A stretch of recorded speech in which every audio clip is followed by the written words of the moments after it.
Eu coloquei no meu mural no Facebook, há alguns meses atrás, o seguinte: nos Estados Unidos, perto de 50% dos jovens de lares cristãos perdem a fé depois que entram na universidade. Eu acho que os números são iguais no Brasil. Acho que nossas igrejas e escolas evangélicas não estão preparando os jovens para a visão de mundo naturalista e ateísta da academia.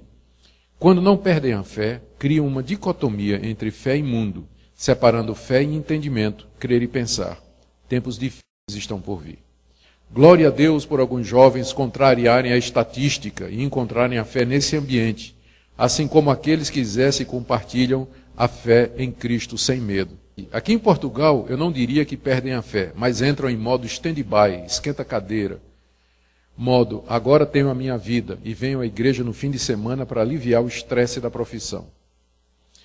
Outro colocou: quantas igrejas promovem o ministério de apologética entre os jovens? Além disso, vou soar duro e crítico, mas creio que os modelos atuais estão há muito superados. É preciso começar coisa nova entre os universitários. Outro: falta relacionamento com Deus. Experiência de uma verdadeira conversão não poderão ser abaladas. Doutrinas, fundamentações teológicas são importantes, mas cada um dos jovens das nossas igrejas não experimentaram o prazer da relação com Deus.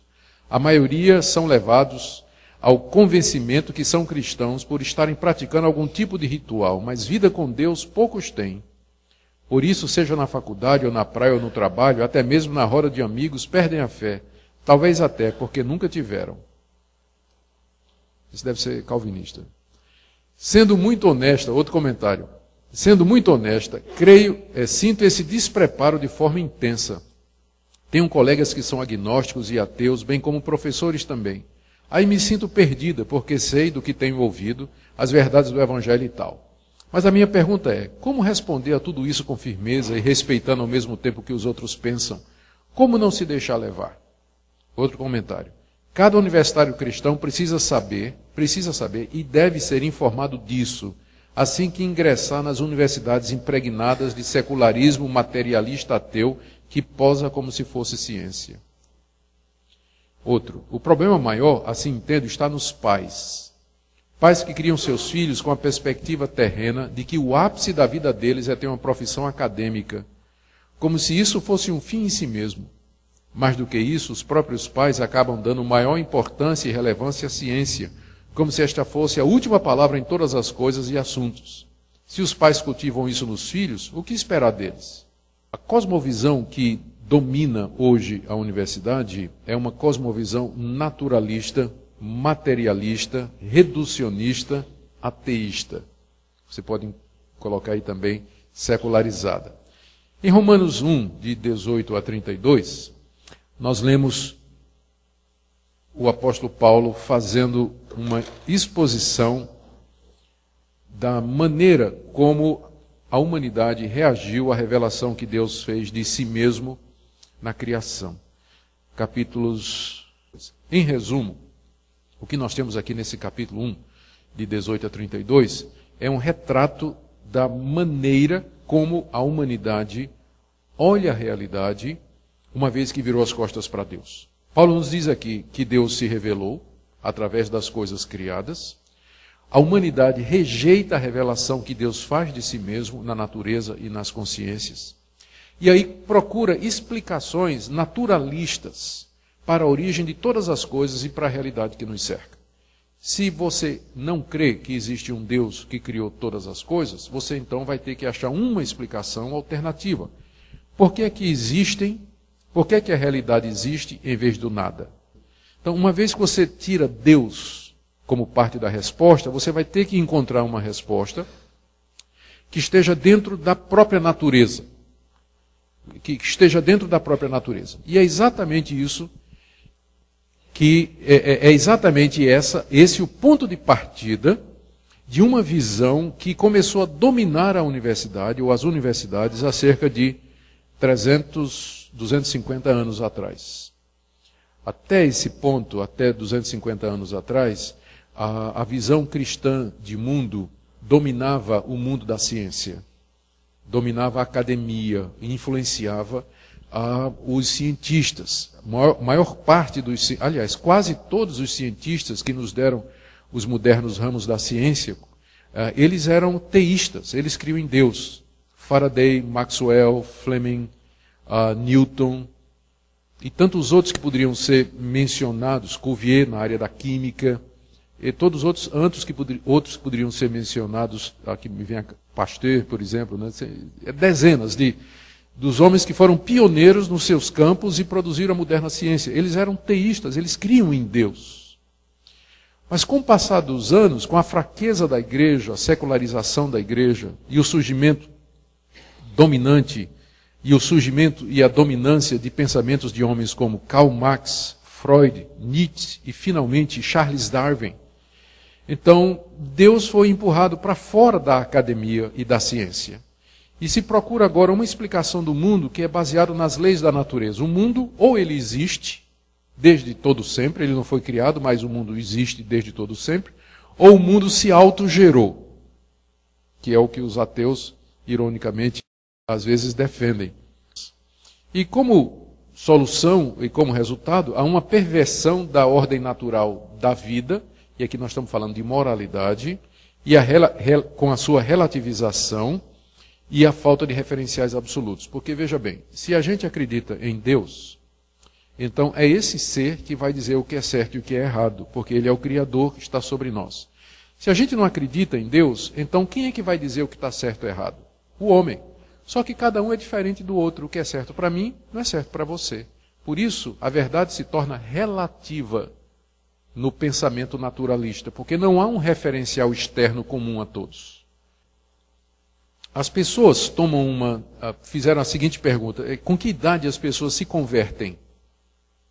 Com que idade as pessoas se convertem? 1% se converteu entre 0 e 4 anos. Tem gente que já nasceu crente, né? 85% se converteu entre 4 e 14 anos. 10% entre 15 e 30 anos. E 4% depois dos 30 anos. Quer dizer que se você passou dos 30 e não se converteu ainda, sua chance, ó. Mas não é impressionante que 85% dos cristãos se tornaram cristãos entre 4 e 14 anos. É nessa idade que eles estão terminando a escola e se preparando para entrar na universidade. Portanto, veja como é estratégico isso aqui. Veja como é estratégico. Por quê? Porque é nessa idade que a pessoa está em período de começando a pensar nas grandes decisões da vida, o que é que eu vou ser, que profissão eu vou seguir, quem eu sou, o que é que eu estou fazendo nesse mundo, Deus existe, não existe, enfim, as grandes decisões. Uma outra pesquisa que eu estou trazendo aqui, essa foi feita também nos Estados Unidos, pelo Instituto Barna também, sobre os jovens que entram na universidade e perdem a fé. Dos jovens cristãos que entram na universidade, essa turminha aí de 16, 17, 18 anos, o pessoal está entrando cedo hoje na universidade, né? Que entra na universidade, 10% se tornam pródigos. Eles ficam meio um pé na igreja e um pé no mundo. Né? 10% fica nômade, é o nome que eles deram. É um pessoal que pinga na igreja, não tem compromisso nenhum, depois aparece. Esses eram jovens crentes, né? que nasceram em lares evangélicos e que frequentavam a igreja. 20% se torna ateu. Não acredita em mais nada, vai embora. Se exila, né? E só 30% fica firme. Isso é uma pesquisa feita nos Estados Unidos. Então isso quer dizer o seguinte: de cada 10 jovens que vão para a universidade nos Estados Unidos, 1 fica completamente incerto, 4, ninguém sabe o que ele é, um nômade, 2 se tornam ateus e só 3 permanecem firmes. E aí as conclusões foram estas. Uma pequena minoria foi ensinada a pensar sobre questões de fé, chamado e cultura. Menos de 1 em cada 5 tinham alguma ideia de como relacionar a Bíblia com seus interesses escolares e profissionais. A maioria não tinha mentores adultos ou amizades significativas com os cristãos mais velhos que poderiam orientá-los através das inevitáveis perguntas que surgem durante o curso de seus estudos. Aí a pesquisa conclui que um ambiente universitário não costuma causar a desconexão, apenas exibe o problema da fé rasa de muitos jovens discípulos.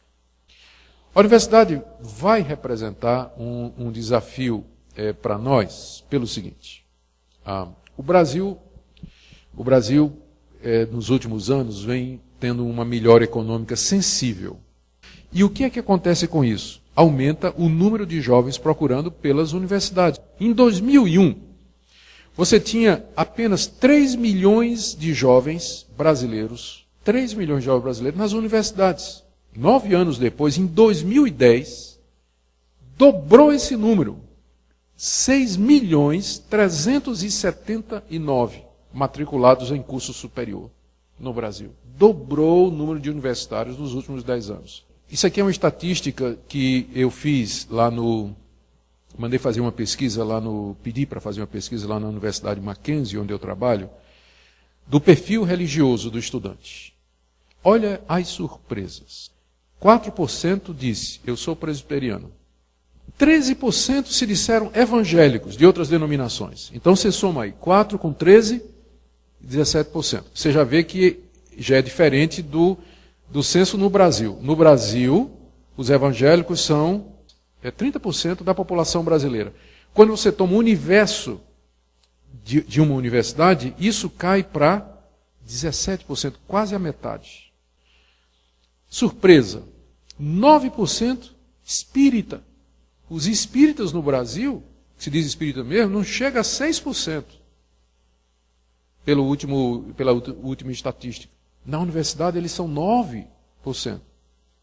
Outra surpresa, 12% dizem agnósticos, ou eles não sabem se Deus existe. Não é? E, olha aqui a surpresa, 8% se disseram ateus. Você soma agnóstico com ateu, você tem o que aí? 20%. É mais do que evangélicos. Aí tem católicos 49% e tem ainda judeus 1%, budistas quase não aparecem e outros lá. Então você percebe que a universidade ela é um mundo diferenciado, né, religiosamente falando, e é para lá que você vai mandar seu filho. É para lá que seu filho vai. E isso aqui é uma universidade confessional, como é o Mackenzie, de orientação cristã. Agora, pensa nesses números na universidade pública. Então, é uma situação em que nós vivemos e a pergunta é o quanto nós nos preparamos para isso. Revista Veja de 3 anos atrás, Darwin, 2 anos atrás, quando foram 150 anos da morte de Charles Darwin, e o título é Uma Guerra de 150 anos. Por que Charles Darwin não conseguiu expulsar Adão e Eva dos livros escolares? Eu estou citando estas coisas apenas para mostrar para vocês que o ambiente na universidade é hostil ao cristianismo e a pergunta é, o que é que nós estamos fazendo para isso? Por isso. Aqui esse gráfico mostra o crescimento dos céticos no Brasil. Em 1970, para 2012, veja aí os dados, né? O amarelinho aí são os agnósticos, vermelho é ateu e o azul sem religião. 5 vezes mais, né? De 1970 para 2012, cresce o número da incredulidade, dos céticos, dos ateus, isso no mundo todo e também no Brasil. Gente, esse é um desafio muito grande para nós e meu coração se comove.